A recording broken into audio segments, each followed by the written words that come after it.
घना अंधेरा था। आसमान पर बादल छाए हुए थे। पहाड़ों के बीच बसे उस जंगल का नाम था कंचन वन। एक ऐसा जंगल जहां रात के समय कोई इंसान कदम रखने की हिम्मत नहीं करता था। गांव वाले कहते थे कि वहां किसी का साया है। गांव के लोगों के डर के बावजूद एक नौजवान लड़का था आरव, जो हमेशा से जंगल के रहस्यों को जानने की चाह रखता था। बचपन से ही उसे अपने दादाजी की कहानियां याद थीं। इस जंगल के बीचों बीच एक पेड़ है जो बोलता है। आरव की जिज्ञासा उसे चैन से बैठने नहीं देती थी। एक दिन उसने तय कर लिया कि चाहे जो हो जाए वो उस जंगल में जाएगा। पहला दिन जंगल की दहलीज। सुबह सूरज की हल्की किरणें पेड़ों की शाखाओं से छनकर जमीन पर गिर रही थीं। आरव ने अपने कंधे पर बैग लटकाया जिसमें सिर्फ एक टॉर्च, एक नोटबुक और कैमरा था। उसने जंगल की ओर कदम बढ़ाया। जैसे जैसे वो भीतर जाता गया, पेड़ों की सरसराहट और पक्षियों की आवाजें कम होती गईं। थोड़ी देर में सब कुछ सन्नाटा हो गया। सिर्फ हवा की हल्की गूंज सुनाई दे रही थी। अचानक एक पुरानी लकड़ी की झोपड़ी सामने दिखाई दी। झोपड़ी पर बेलें लिपटी हुई थीं और दरवाजे पर लाल रंग के हाथ के निशान थे। आरव ने दरवाजा धक्का देकर खोला। अंदर धूल से भरा माहौल, टूटी कुर्सियां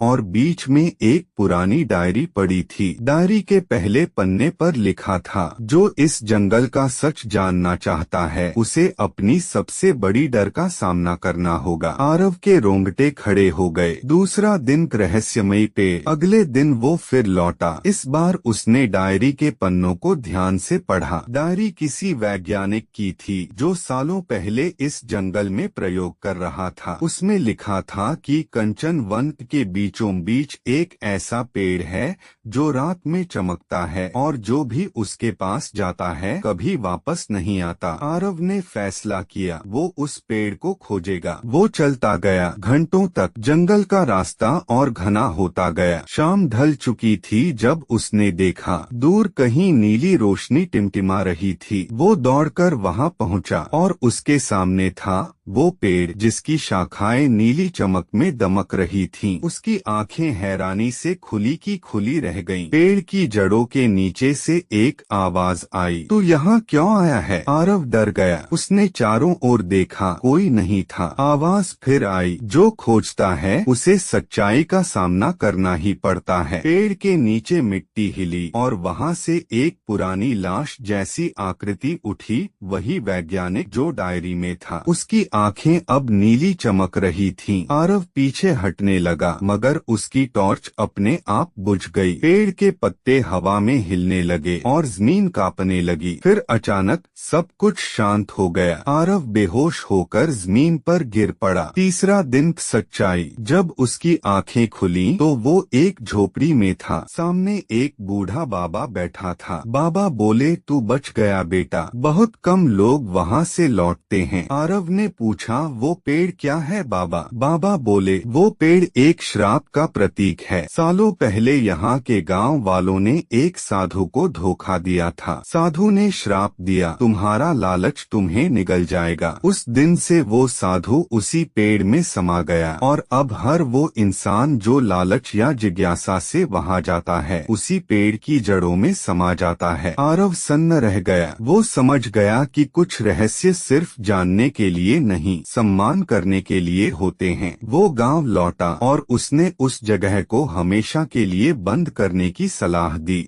अब वहाँ कोई नहीं जाता। सिर्फ रात में कभी कभी जंगल के बीचों बीच नीली रोशनी दिखती है। शायद वो पेड़ अब भी किसी का इंतजार कर रहा है। सीख, कभी कभी सच्चाई की खोज में इंसान खुद को खो देता है। हर रहस्य का जवाब जानना जरूरी नहीं, कुछ रहस्य सम्मान के योग्य होते हैं। आपको यह कहानी प्रेरणादायक लगे तो वीडियो को जरूर शेयर करें। हर कहानी में छुपा है एक सबक। जुड़िए कृष्णवेर्स AI के साथ।